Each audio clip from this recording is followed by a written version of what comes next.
Hello everyone, welcome back to my channel Hindi story.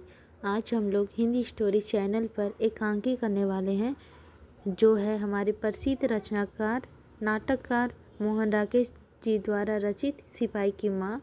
और ये बहुत अच्छी एकांकी है और अधिकतर सिलेबसों में ये पाया जाता है, ये वाला इस चीज़ के आधार पर।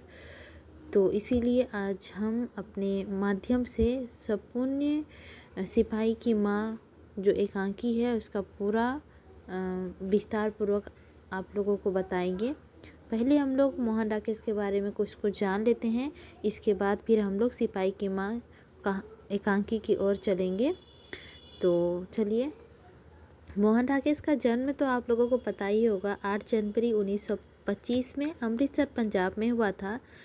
और ये इनकी विधाएं हैं, ये बहुत सारी चीज़ में मतलब अपना योगदान दिए हैं, जैसे कि उपन्यास, कहानी, नाटक, निबंध, डायरी, यात्रा वृत्तांत, एकांकी। और जो सबसे महत्वपूर्ण है ना इनका मतलब नाटक, वो है आषाढ़ का एक दिन, लहरों के राजहंस, ये प्रमुख नाटक है। डायरी भी इन्होंने बहुत सारे लिखी है, यात्रा वृत्तांत भी, और उपन्यास जैसे कि अंधेरे बंद कमरे में, अंतराल, ना आने वाला कल, और न जाने क्या क्या बहुत सारे लिखे हैं, अनगिनत बोल सकते हैं इनको। और फिर ये निबंध भी लिखे हैं, यात्रा वृत्तांत भी लिखे हैं, और संपादन ये भी किए हैं सारिका नई कहानी के द्वारा। सम्मान भी मिला है संगीत नाटक अकादमी द्वारा से। और इनका निर्धन हुआ है 3 जनवरी 1972 ईस्वी में, दिल्ली में हुआ है। और ये मतलब सबसे अच्छा नाटक में योगदान दिए हैं, जैसे कि हम आप लोगों को बता दिए। मोहन राकेश नई कहानी आंदोलन के प्रमुख नायकों में रहे। उनकी अनेक कहानियों पर फिल्में भी बनी। कहानी के अतिरिक्त उन्हें नाटक के क्षेत्र में सफलता भी मिली। हिंदी प्रवेश शायद ही कोई ऐसा इलाका हो जहां पर नाटकों के मंचन आज तक ना हुआ हो। खासकर आषाढ़ का एक दिन और आधे अधूरे तो क्लासल का दर्जा दिया जाता है और हासिल भी है। तो ये था कुछ मोहन राकेश के बारे में जो हम लोगों ने जान लिए। अब हम लोग चलेंगे सिपाही की माँ जो है मुख्य एकांकी, उसकी तरफ हम लोग चलते हैं। तो चलिए, सबसे पहले इसका हम लोग पात्र जान लेते हैं। पात्र कौन कौन है, तो सबसे पहले है बिसरो, मुन्नी, कुंती, दीनू, लड़की 1, लड़की 2, मानक, सिपाही।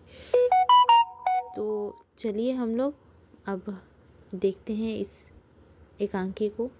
देहात के घर आंगन अंधेरा और सीलदार। आंगन के बीचों बीच एक खस्ताहाल चारपाई पड़ी है। एक और वैसी ही चारपाई दीवार के साथ रखी है। दाएं कोने में 2-3 मिट्टी की हांडियाँ पड़ी है। सामने एक लकड़ी की टूटा हुआ दरवाज़ा है जो घर के अंदर खुलता है। दरवाजे पर एक अंगोछा और चारपाई पर फटी हुई एक धोती सूख रही है। बाई और बाहर जाने का रास्ता है जिसमें किवाड़ नहीं है। पर्दा उठने पर बिस्नी चारपाई के पास मोढ़े पर बैठी चखरे पर सूत काटती दिखाई देती है। उसके चेहरे पर छुड़ियाँ पड़ी है और बाल सब सफ़ेद हो चुके हैं। मुन्नी, उनकी 14 बरस की लड़की, बाहर की चौखट से सटकर खड़ी है। उसकी हरे रंग का सलवार कमीज बहुत मैली हो रही है। कुछ क्षण चरखे की आवाज़ और कबूतरों की गुरगुटू सुनाई देती है। बीच बीच में बिस्नी थोड़ी सांस लेती है, फिर घोड़ा गाड़ी के दूर से आने और रुकने का शब्द सुनाई देता है। मुन्नी पीछे की ओर मुड़कर उत्तेजित स्वर्ग से, डाक वाली गाड़ी आ गई माँ, मैं अभी चिट्ठी पूछकर आती हूँ। मुन्नी बाहर चली जाती है। बिस्नी आंखें मूंद कर हाथ जोड़ लेती है। कबूतरों की गुड़गुड़गू की स्वर्ग पहले से तेज और फिर मंद हो जाता है। बिस्नी आंखें खोलकर दरवाजे की ओर देखती है। मुन्नी निराश और थकी सी लौट आती है। बिस्नी, क्यों रे, डाक वाला गाड़ी ही नहीं ही थी? मुन्नी, हाँ, डाक वाली गाड़ी ही थी। घोड़ा गाड़ी के चलने और कर्मश दूर होने की शब्द सुनाई देती है। मुन्नी बिस्नी के मोढ़े के पास फर्श पर बैठ जाती है। बिस्नी के चेहरे की रेखाएं गाढ़ी हो जाती है। बिस्नी ठंडी सांस लेकर, आज भी चिट्ठी नहीं आई, जाने भाग में क्या लिखा है। मुन्नी, आज सिर्फ चौधरी का पल्सन का मनी ऑर्डर आया है और कोई चिट्ठी नहीं आई। बिस्नी, ये मुँहे जाने चिट्ठी रास्ते में ही रख देते हैं कि क्या करते हैं। मेरा मानक तो ऐसा नहीं कि दो महीने चिट्ठी ही ना लिखे। पहले हर 15 रोज चिट्ठी आ जाती थी, अब की न जाने कौन पहाड़ रास्ते पर खड़ा हो गया है। कम से कम अपनी राजी खुशी तो लिख के भेज देता चिट्ठी में। नहीं माँ, मेरा दिल कहता है अगले मंगल को भैया की चिट्ठी जरूर आएगी। बिस्नी, तेरा दिल तो हर मंगल को कहता है, पर चिट्ठी आने के नाम नहीं लेती। जाने भाग में क्या खोट है जो चिट्ठी के लिए इतना तरसना पड़ता है। इस बार यह घर आ ले, फिर मैं इससे पूछूंगी। मुन्नी, पिछली चिट्ठी में भैया ने लिखा था कि वह बर्मा से लड़ाई पर जा रहे हैं। माँ, शायद उन्हें लड़ाई में चिट्ठी लिखने का फुर्सत ही ना मिलती हो। बिस्नी, इतनी भी फुर्सत नहीं मिलती कि माँ को 4 हरफ लिख कर डाल दें। उसे यह नहीं पता कि मेरी चिट्ठी जाती है तो माँ के कलेजे में जान पड़ती है। माँ के कौन 2-4 है जिसके सहारे वह प्राण लेकर बैठी रहेगी। नदी दे को यह बात तो सोचनी चाहिए। मुन्नी बिस्नी के घुटने के बाहों फैलाकर उस पर सिर रख देती है। मुन्नी, तुम फिक्र मत करो माँ, देख लेना अगले मंगल को चिट्ठी जरूर आएगी। कुछ क्षण निस्पंदता। बिस्नी मुन्नी को घुटने से हटाकर फिर चरखा चलाने लगती है। मुन्नी उठकर सूखी हुई धोती को चारपाई में समेटने लगती है। मुन्नी धोती तह करते हुए बीच में रुककर, बर्मा यहाँ से कितनी दूर होगा माँ? बिस्नी, चौधरी कहता है कि कई 100 दूर है। जाने चौधरी को भी पता है ये कि या नहीं, जब जो उसके मुंह में आता है कह देता है। मुन्नी, यह चौधरी यह भी कहता है कि वह गाड़ी मोटर नहीं जाती, पानी वाले जहाज में बैठकर वहाँ जाते हैं। बिस्नी, यह तो मानक भी कहता था कि कलकत्ते से बर्मा पानी वाले जहाज में बैठकर जाते हैं। मानक कलकत्ते से समुंदर में पानी वाले जहाज देखकर आया था। मुन्नी, बर्मा से चिट्ठी भी तो फिर माँ जहाज में ही आती होगी। अगर हमारी चिट्ठी वाला जहाज डूब गया हो तो? बिस्नी, ऐसा काली जुबान ना बोल, मुँह अच्छा ना हो तो बात तो आदमी अच्छी करे। मानक कहता था कि जहाज इतना बड़ा होता है कि हमारे जैसे 4 गांव एक जहाज में आ जाए। इतना बड़ा जहाज कैसे डूब सकता है? मुन्नी संकोच के साथ, माँ पता नहीं सच है या झूठ, पर चौधरी कहता है कि लड़ाई में हर रोज कोई ना कोई जहाज डूब जाता है। बिस्नी, चौधरी एक लड़ाई क्या हो गई है, दुनिया भर की सारी अकल उसके पेट में आ गई है। वह यहाँ ही बैठे सब कुछ जानता है, अपनी तिरिया के चरित्र का पता नहीं, जहाज डूबने का पता है। मुन्नी धोती तह करके अंदर ले जाती है। बाहर से पड़ोसन कुंती आंगन में आती है। अधेड़ होने पर भी उनके चेहरे पर स्वस्थ की लाली झलकती है। मुन्नी, बिस्देही, आज भी कोई चिट्ठी नहीं आई? बिस्नी, हाँ कुंती, चरखा पूनी अलग हटा दे। कुंती उसके नज़दीक चारपाई पर बैठती है। कुंती, कहते हैं आजकल बर्मा में बड़े जोर से लड़ाई हो रही है। बिस्नी, वहाँ से बर्मा होकर आया है। लड़ाई का हाल वहाँ वाला को पता है कि यहाँ वालों को पता है। चौधरी रोज घर बैठे खबरें घड़ता रहता है। मानक आएगा तो पता चलेगा यह कितना विद्वान है। आज यह जो जी में आए कह ले, सब सच है। कुंती, बेचारा जल्दी वापस आ जाए और आकर बहन के हाथ पीली कर ले। सब सहेलियाँ तो इसकी एक एक करके चली गई, धन्नो भी बैसाख में चली जाएगी। बस 2 महीने में ही सब कुछ करना धरना है। ये सारा शहर ढूंढ आए हैं कि कहीं 10 गज मलमल नहीं मिला। सब चीज़ें जैसी विलायत चली गई है। तूने अभी इसके लिए कोई वर घर नहीं देखा? विष्णु, घर वर देखकर ही क्या करना कुंती, मानक आए तो कुछ हो।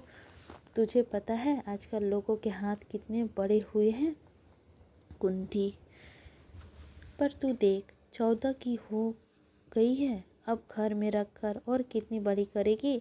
मेरी धन्नो तो अभी 13वां चल रहा है, पर लोगों ने जान खा ली थी कि लड़की मुड़िहार हो गई है। अब जल्दी से इसे कहीं विदा करो। तू मानक से आने तक देख कर तो कर, और जाने मानक को आने और कितने दिन लगते हैं। लड़ाई का कुछ पता है? विष्णु, नहीं, वो 4-6 महीने में जरूर आ जाएगा। वह कह गया है कि जल्दी से ही जल्दी छुट्टी लेकर मिलने के लिए आएगा। उसे गए भी अभी 7 महीने हो गए हैं। कुंती, हाँ, शायद 4-6 महीने में आ जाए, पर बिसनदेही लड़ाई का मोह शेर का मुँह है। शेर का मुँह किसने सूंघकर देखा है? लड़की को तो देखते देखते तार हो जाती है। तू कहे तो मैं कहीं खोज खबर करती हूँ। मानक जाने साल में आता है कि 6 महीने में आता है कि। दीनू कुमार हाड़ियों को चलता फिरता ढांचा सा बाहर से हाँफता हुआ आता है। उसके सिर पर और दाढ़ी के बाल आधे पक चुके हैं, हाथ मिट्टी से सने हैं। दीनू, मुन्नी की माँ, आज तो हद हो गई। विष्णु, किस बात की हद हो गई? इतना हाँफ क्यों रहे हो? दीनू, बताने की बात नहीं, तू बाहर निकलकर अपने आँखों से देख।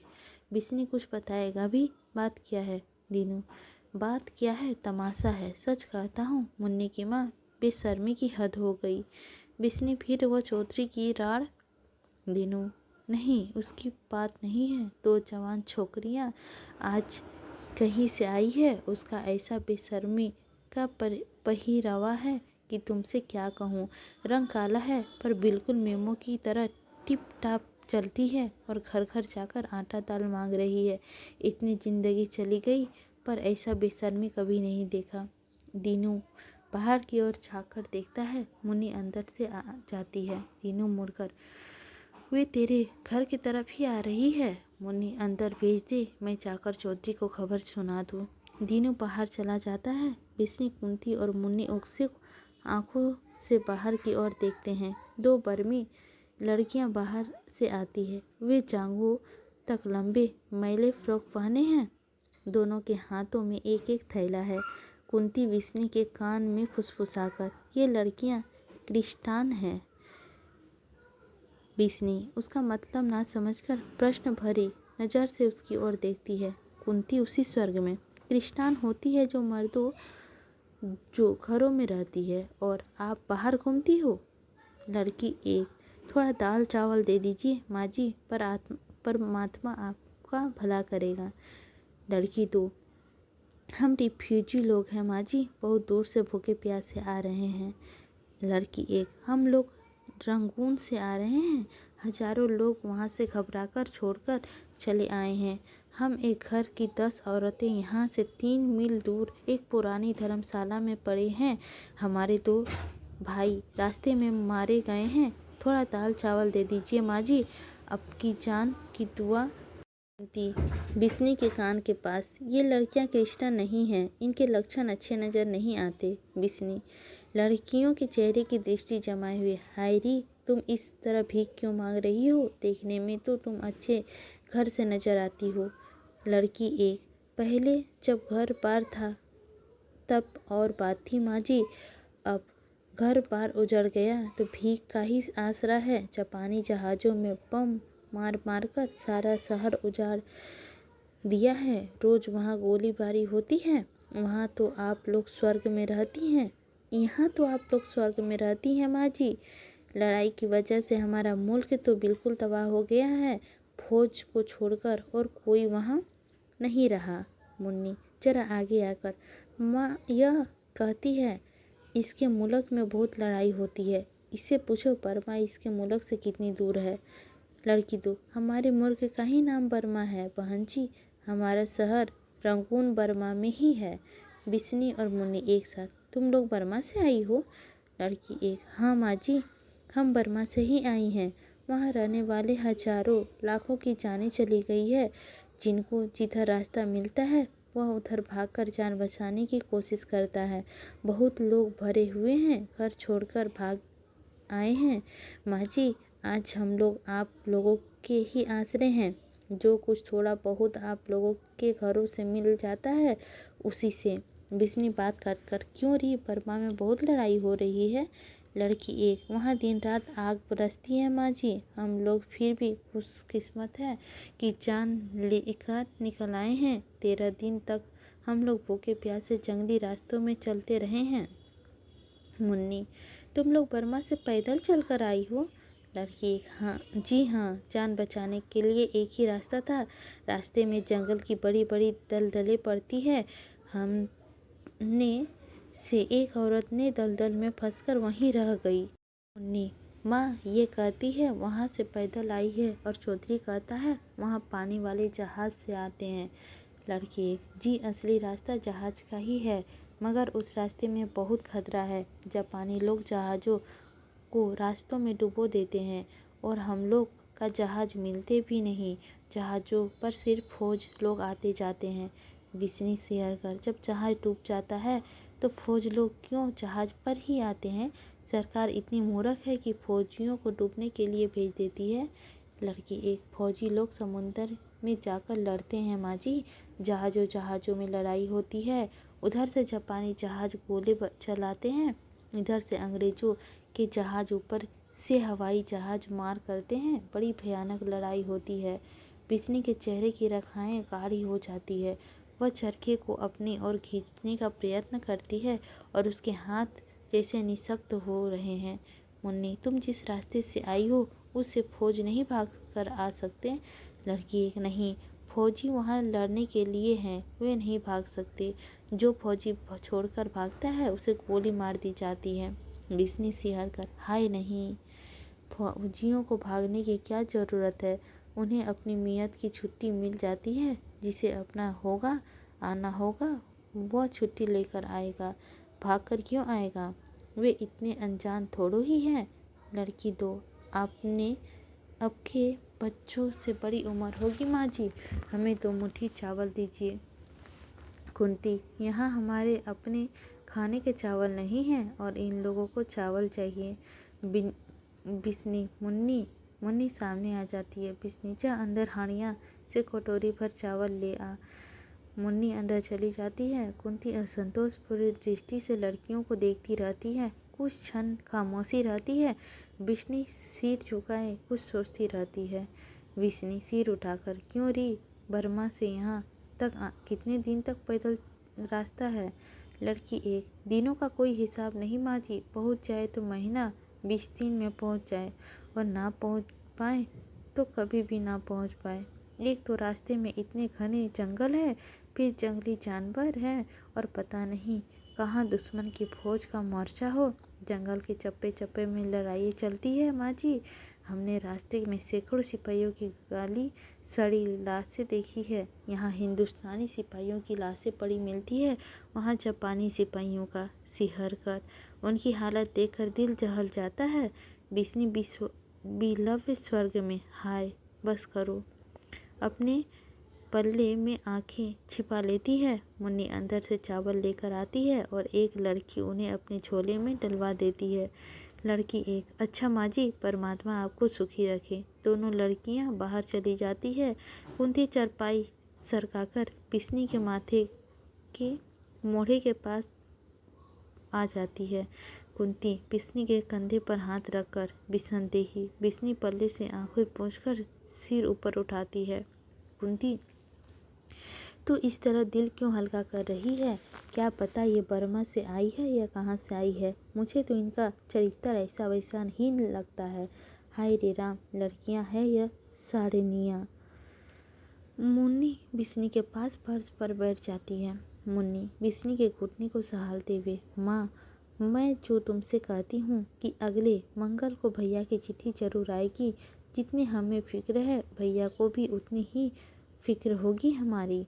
बिस्नी आंखें पोंछती हुई, जब मैं कहती हूँ कि उसे फिक्र नहीं, पर इतना तो लिख दे कि माँ मैं यहाँ हूँ, अच्छी से हूँ।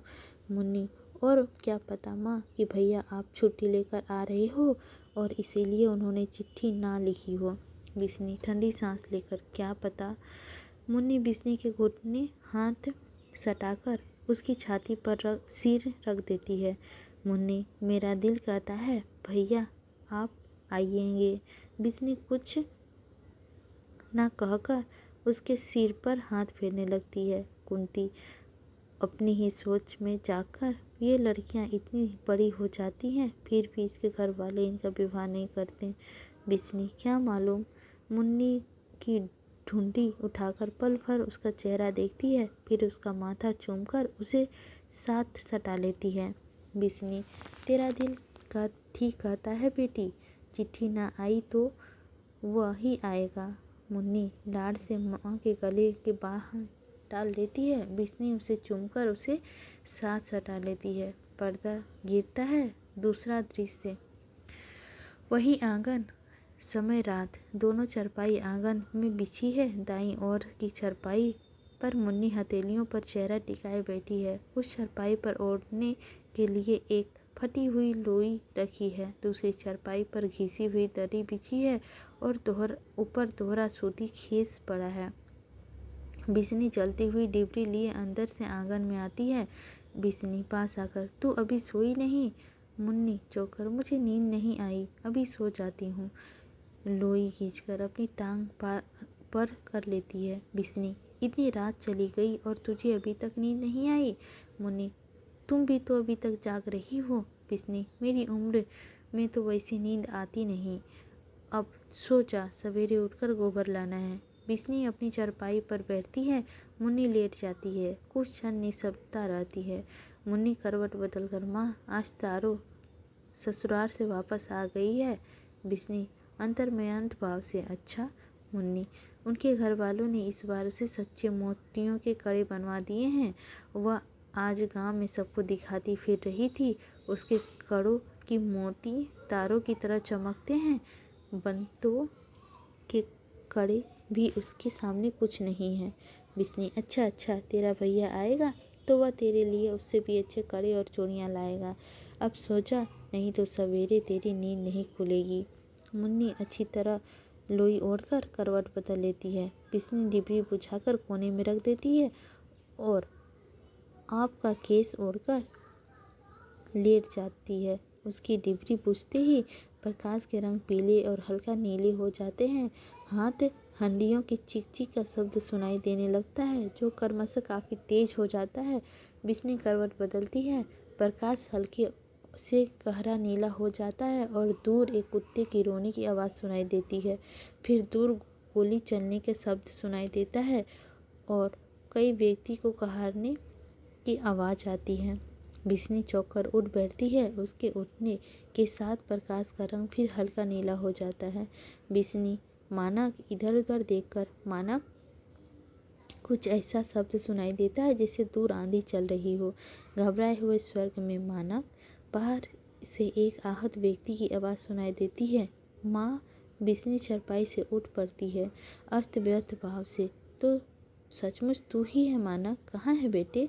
सुनसान में छिलियों के बोलने का सा शब्द सुनाई देता है और फिर जैसे कोई भागता हुआ आता है। बिस्नी अस्त व्यस्त भाव से चारों ओर देखती रहती है। फौजी लिबास पहने एक घायल युवक डगमगाता सा बाहर से आकर बिस्नी के पैरों के पास गिर जाता है। बिस्नी तड़पकर उसके पास जमीन पर बैठ जाती है। मानक उसका सिर गोदी में रखकर आवेश बस उस पर झुक जाती है। मानक कठिनता से सिर उठाता है। मानक, माँ। बिस्नी उसका सिर हाथों में लेकर विलव्य स्वर्ग से, तू ऐसा क्यों हो रहा है बेटे? क्या हुआ है तुझे? मानक, मैं घायल हूँ माँ, मुझे बहुत गोलियाँ लगी है और दुश्मन अभी मेरे पीछे लगा हुआ है। बिस्नी, दुश्मन? कौन दुश्मन तेरे पीछे लगा हुआ है? तेरा कौन दुश्मन है? मानक सीधा होने की चेष्टा करता है पर सफल नहीं हो पाता। मानक, वह उसे उसको मैंने कई गोलियां मारी थी मगर वह मरा नहीं। वह जिंदा है और मेरे पीछे लगा हुआ है। वह मुझे मारना चाहता है। उसने मेरा सारा शरीर जख्मी कर दिया है। मैं दौड़ता हूँ तो वह पीछे दौड़ता है, मैं रेंगता हूँ तो वह पीछे रेंगता है और मुझे नहीं छोड़ेगा। वह बहुत खतरनाक है। पानी, बिस्नी, तू उठ, चारपाई पर लेट जा, मैं तेरे लिए दूध गर्म करती हूँ। मानव, दूध नहीं, पानी। और यही अब वह अभी नहीं यहाँ आ जाएगा, जल्दी इधर देख, अंधेरे में वह आ तो नहीं रहा। बिस्नी व्याकुलतापूर्वक बाहर की ओर देखती है। नहीं बेटा, कोई नहीं है, तू यूं ही घबरा रहा है, उठ, आराम से चारपाई पर लेट जा। मानक, नहीं, पानी। बिस्नी पल भर असमंजस में रहकर उसे छोड़कर उठ जाती है और अंदर चली जाती है। 2 क्षण के बाद वह पीतल के गिलास में पानी लिए हुए बाहर आती है। हाथ कांप रहे हैं। बिस्नी, ये ले बेटा पानी, आराम से पीना, छोटा छोटा घूंट करके। नीरे हाल पानी पेट में जाकर लगता है। पहले थोड़ा कुछ खा लेता। मानक, नहीं, मेरी भूख मर गई है माँ, मुझे अब भूख नहीं लगती। पानी। बिस्ले गिलास लिए हुए उसके पास बैठ जाती है। मानक गिलास उसके हाथ से लेकर घट-घट पानी पी जाता है। उसी समय उसके किसी हास्य स्वर्ग सुनाई देता है। मानक के हाथ से गिलास गिर जाता है और वह बाहर की ओर देखता है। उधर अंधेरे में एक बंदूक का कुंता चमकता है। मानक सरक कर माँ को नजदीक हो जाता है। बिस्नी उसे बाहों में समेट लेती है। मानक, यह वही है, वह देख माँ, वह आ गया है, वह देख। अंधेरे में बंदूक का कुंता आगे की ओर बढ़ता है। फिर साथ में हर्ष सुनाई देता है और फिर फौजी लिबास में एक और आकृति प्रकट होती है।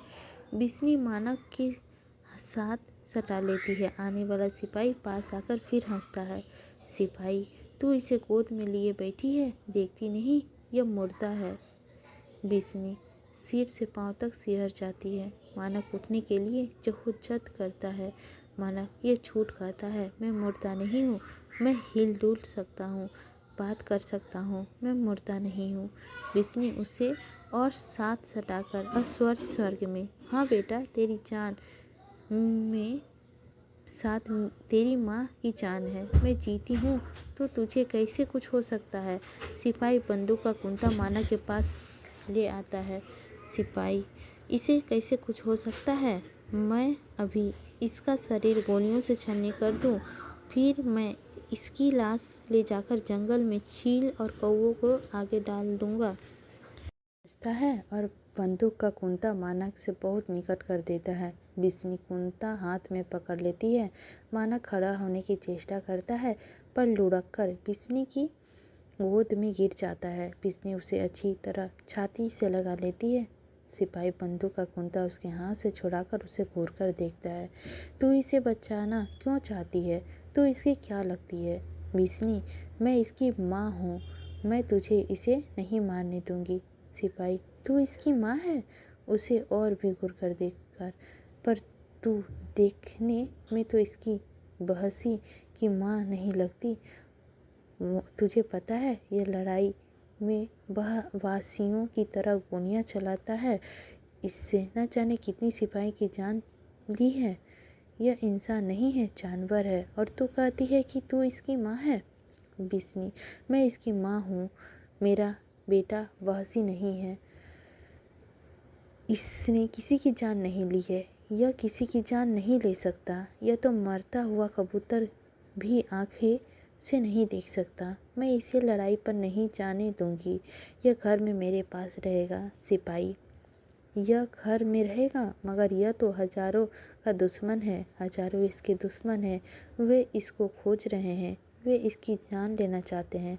मानक के पैर से ठोकर मारकर अब इसकी जान नहीं बच सकती। मैदान में हजारों सिपाही मर रहे हैं। यह वहाँ जाएगा तो फिर मारा जाएगा, और यहाँ रहेगा तो भी। फिर मानक को ठोकर मारने लगता है और बिस्नी उसका पाँव पकड़ लेती है। बिस्नी, नहीं, तू इसे नहीं मार, देख इसका शरीर कितना घायल है। तू भी तो आदमी है, तेरा भी तो घर बार होगा, तेरी भी माँ होगी। तू माँ का दिल को नहीं समझता? मैं अपने बच्चों को अच्छी तरह से जानती हूँ। यह दिल का बहुत भोला है, इसकी किसी के साथ दुश्मनी नहीं है। सिपाही हंसता है। सिपाही, इसके किसी के साथ दुश्मनी नहीं है। यह देख, बटन खोलकर अपना लहू के तरबराता सीना दिखाता है। ये घाव इसी के किए हुए हैं। मैं इन घावों को कब तक मार चुका होता, लेकिन मैं सिर्फ इसे मारने के लिए जिंदा हूँ। इसे मारे बिना मैं नहीं मरूंगा। बिस्नी, तू बात क्यों नहीं समझता? मैं इसकी माँ हूँ। मैं इसे अपनी अच्छी तरह जानती हूँ। यह किसी का दुश्मनी से लड़ाई में नहीं गया। मैंने इसे लड़ाई में भेजा था। इसकी बहन का बिहाने योग हो गई है। 6 महीने साल में हमें इसका विवाह करना है। हमारे घर की हालात बहुत ख़राब है। अगर लड़कियां के विवाह की चिंता ना होती तो हम लोग आधा पेट खाकर रह लेते। पर मैं कभी इसे लड़ाई में ना भेजती। पर लड़के के सिवा और घर में कोई कमाने वाला नहीं है। मैंने सोचा था कि लड़की ब्याह जाएगी तो फिर इसे लड़ाई पर नहीं जाने दूंगी। फिर मैं अब इसका विवाह कर दूंगी और इसे अपने पास घर में रखूंगी। मुझे क्या पता था कि लड़ाई में जाकर इसकी ऐसी हालत हो जाएगी। आज यह इस हालत में घर आया है कि मैं अपने से कैसे अलग कर सकती हूँ। इसकी जगह तू होता तो तेरी माँ तुझे अपने से अलग होने देती? सिपाही, मेरी माँ? जरा सा हंसकर, मेरी माँ कब पागल हो गई है? वह रोज़ मेरी मौत का इंतज़ार करती रहती है। वह हंसकर कहता है कि थोड़े दिनों में मेरे बेटे की लाश घर आएगी। मेरी बीवी ने अभी से विवाह का स्वाग बना लिया है। उसने मुझे लिखा है कि जिस दिन वह मरने की खबर सुनेगी उस दिन गले में फांसी लगाकर मर जाएगी। उसकी पेट में 6 महीने का बच्चा है। उसके साथ ही वह भी मर जाएगी। फिर भी सीना खोलकर दिखाता है। और तेरे लड़के ने देख मेरा क्या हाल किया। अब यह अभी भी मेरे खून का प्यासा है। इसकी आंखों को देख, इसकी आंखों में तेरी भी वासना चमक दिखाई देती नहीं देती? विष्णु, नहीं नहीं, इसकी आंखें ऐसी नहीं हैं। इस समय इसकी आंखें में ऐसी लगती है, पर इसकी असली रंग ऐसा नहीं है। सिपाही, तू इसकी आंखों का रंग नहीं पहचानती? तू इसकी माँ है, पर तू इस रंग का मतलब नहीं जानती। इसकी आंखों में दुश्मनी है। जब तक मैं सामने हूँ इसकी आंखों में रंग नहीं बदलेगा। देख, यह कैसा आंखों में खून भरकर मुझे देख रहा है। मानक सहसा अपने को छटाकर उठ खड़ा होता है और सिपाही का गला दबाने के लिए उस पर झपटता है, पर सिपाही झट से बंदूक का कुंता फिर तान देता है। बिस्नी जल्दी से बंदूक को कुंते के आगे आ जाती है। बिस्नी, नहीं, तू इसे नहीं मारेगा। तुझे तेरी माँ का सौगंध, तू इसे नहीं मारेगा। सिपाही, मैं इसे नहीं मारूंगा तो यह मुझे मार देगा। तू यही चाहती है?